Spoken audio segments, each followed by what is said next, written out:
If you didn't know, there are a lot of corpses in Berserk. Yeah, Berserk is super violent and has like tons of death and maturity in it, brother. Guts, our main character, is literally birthed from the corpse of a woman hung. His name comes from the blood and guts he was found in. Metal, brother, sick. Perhaps the most iconic and strikingly memorable use of corpses in Berserk is during the fateful eclipse, when Griffith is shown by Ubik a metaphor for the truth of his long journey so far, that he is standing on a bridge built on piled corpses of his comrades and enemies, one that he built, one that he desired to reach for his dream. His castle sparkles in the distance, and Ubik demands he be honest with himself, that he always knew, and that he wanted this. Griffith is forced to face the graphic reality of the cobblestone path he has walked up until this point, and now those most devoted to him is all he must give up to cheat this metaphor.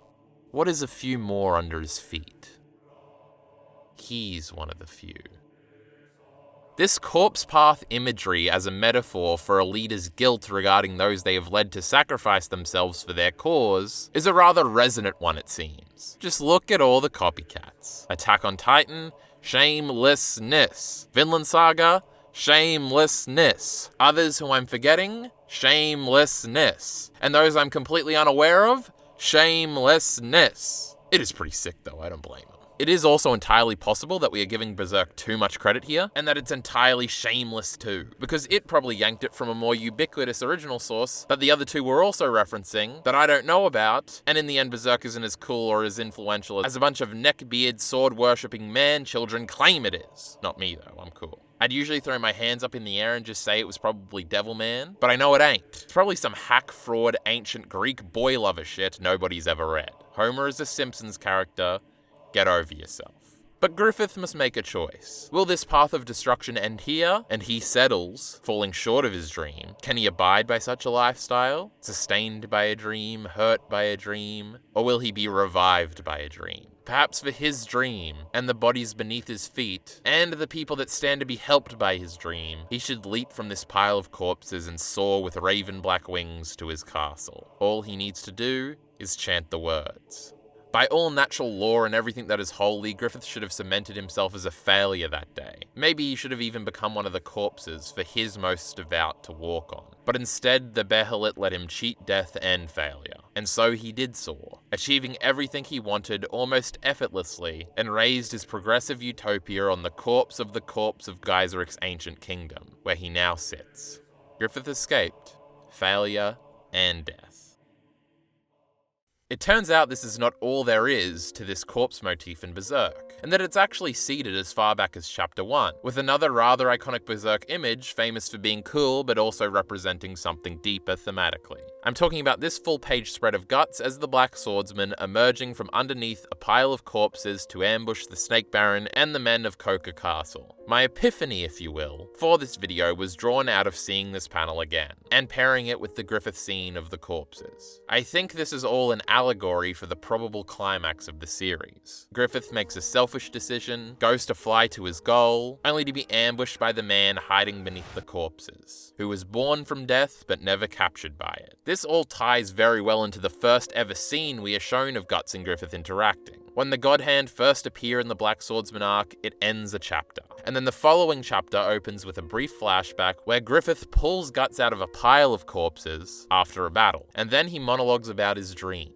Rather fitting, don't you think? Later, Griffith would seek to push him back down with the pile of corpses, so he could walk over him, his narcissism showing. He believes what he pulled from the corpses he can surely put right back down. What he has nurtured and facilitated the growth of, both physically and philosophically, in Guts, surely he has the right to take away and destroy, right? This controlling nature of Griffith has always been evident.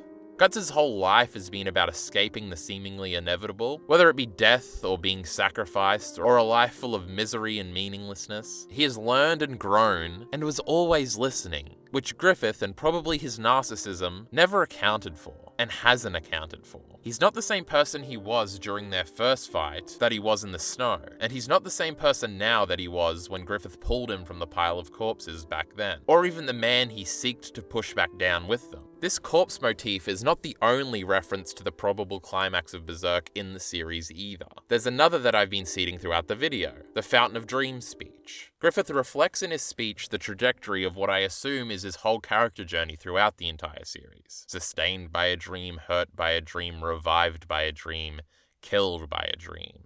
Beware the man in the corpses. I think the corpse motif as laid out here also doubles as an allegory for the entire thematic point of Berserk, that being the overcoming of trauma in order to grow and live a better life. This is embodied by Guts' journey, reinforcing this theme. Guts' journey is that of confronting and dealing with his troubles and traumas, and overcoming them, not running away, allowing him to move on and forge a better, more stable future for himself. Guts was born into terrible circumstances, and then found the Band of the Hawk and found fulfillment in that. Then that was taken from him, and he fell back into terrible circumstances, only for him to claw his way back to finding love and appreciation in his new family, and even regaining some of what he had lost. Griffith as our antagonist fails this thematic journey. He does not confront his trauma, at any turn, whether due to pride or narcissism, or even taking the easy way out. Whether it be from him prostituting himself to Ganon, or his guilt regarding the death of his soldiers, in both circumstances he represses his emotions, and tries to push forward to serve his dream. The Behelit as an evil, anti-thematic object allows him to cheat the consequences of this thematic blunder the first time, by giving him godlike powers and everything he ever wanted on a silver platter. But how we see Griffith post-Eclipse and post-Rebirth seems plastic, doesn't it? Seems unfulfilling. He has his kingdom, he has a lot of the societal progression he wanted, but there was no struggle in it, and no comrades or friends for him to celebrate it with. And even when he reaches out to Rickett, he is slapped away. He's never been forced to grow as a person or address his pride or narcissism. He just seeks to fly onward. Guts is Griffith's thematic retribution. Griffith fell apart the first time because he handled his relationship with Guts poorly. Their relationship was always fundamentally flawed, with the whole owning thing. There were genuine bonds made there, but Griffith primarily liked what Guts facilitated for himself. And while he cared for Guts to some degree, to a large degree even, I think he cares about his own ambitions far more than Guts. And when Guts left him, or even before that when he was trying to leave him, we saw Griffith's "if I can't have him, nobody can" mindset. He would rather Guts die than leave.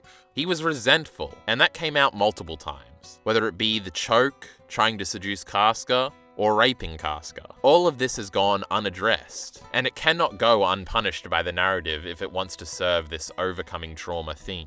And so, as Griffith tries to fly off, his thematic mistakes will catch up with him. His undealt with trauma will manifest in those he hurt in its wake. Those who have put the work in, if you will. Further, I think thematically, Guts serves as somebody making good on the false promises of Griffith. Without really trying, Guts has become everything Griffith pretends to be. A great leader, an inspirer of men, women, and all sorts of creatures, a force that brings man and magical beasts together, a bridger of the gaps between cultures, one who leads by example and positively impacts the lives of his comrades, one who sets good examples for the next generation, one who helps those in need, a slayer of monsters, the breaker of fate and causality, and maybe even with his new growing hair issue, the true Falcon of Light. At least I think that's what we're setting up with this grey hair thing. The black swordsman suddenly becoming white. Guts is a true human savior of sorts, with all those fundamental human flaws. Guts in Chapter 1 has a concluding monologue about what it means to be human. That humans may be weak and easy to kill, but that's why they continue to fight, to live. Just simply to survive and go on. This seems to run opposite of Griffith's speech at the fountain, where he says that living just to live, or fighting just to survive, is abhorrent, and something he can't abide. Griffith here seems to reject what Guts sees as humanity. He seems to hate it. Guts has made mistakes and has learned from them. Bad things have happened to him, and he has moved through them. He did this in a very human way, by banding together and trying to push through, with comrades and friends. Griffith has always tried to run from his humanity, and anything that made him weak, to project this image of perfection, to service his dream, which seems to be both parts altruistic and narcissistic. So much so that this all culminated with basically him making a deal with the devil to cheat his humanity. But in the end, that's just not possible. No matter how hard you try, or what you use to repress it. Beware the man in the corpses. You created him, for worse and for better.